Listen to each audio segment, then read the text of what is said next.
আসন্ন জাতীয় সংসদ নির্বাচন কি আদৌ সুষ্ঠুভাবে পরিচালিত হবে তা নিয়ে রয়েছে শঙ্কা, কারণ ইতিমধ্যেই প্রশাসনকে পক্ষপাতিত্ব আচরণ শুরু করেছে।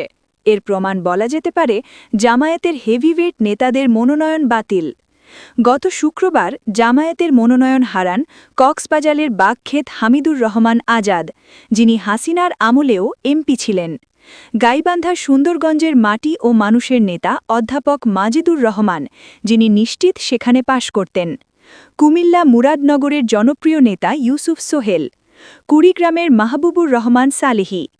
কারণ হিসেবে তারা বলেছে, কারো মামলায় জটিলতা, কারো দাড়ি কমায় ভুল, কেউ নাকি দুই দেশের নাগরিক ইত্যাদি ছোটখাটো বিষয়। কিন্তু একই বিষয়ে একই আইনে ঋণ খেলাপির দায়ে বিএনপি নেতারা বৈধতা পেয়ে যাচ্ছেন।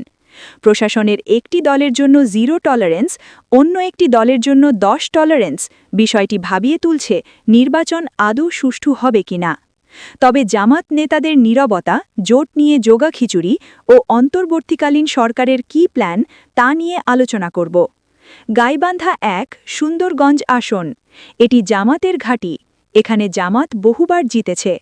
রিটার্নিং কর্মকর্তা সে আসনের প্রার্থী অধ্যাপক নাজিদুর রহমানের মনোনয়ন বাতিল করেছে, এই অভিযোগে যে তিনি এমপিওভুক্ত কলেজের শিক্ষক, কিন্তু তিনি তো পদত্যাগ করেছেন বা করেই নির্বাচনে আসবেন, কিন্তু সামান্য অজুহাত দিয়েই তাকে বাদ দেয়া হলো। কক্সবাজার 2 আসন মহেশখালী কুতুবদিয়ার মানুষ যাকে যোগ্য নেতা মনে করে, হামিদুর রহমান আজাদের মনোনয়ন প্রথমে স্থগিত করে পরে বাতিল করে দেয়া হলো। মামলা সংক্রান্ত জটিলতা। সবথেকে বড় কথা হলো সে মামলাটি হয়েছিল আওয়ামী আমলে। তার মামলাটা রাজনৈতিক, সেটা সবাই জানে।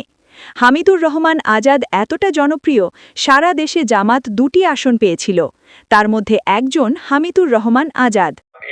হামিদুর রহমান আজাদ বাংলাদেশ জামাতে ইসলামী, ওনারটা বাতিল হিসেবে হচ্ছে। ফেসিবাদের আমলের মামলা নিয়ে আপনি তামাশা করবেন আর আমার উপর আইন দেখাবেন।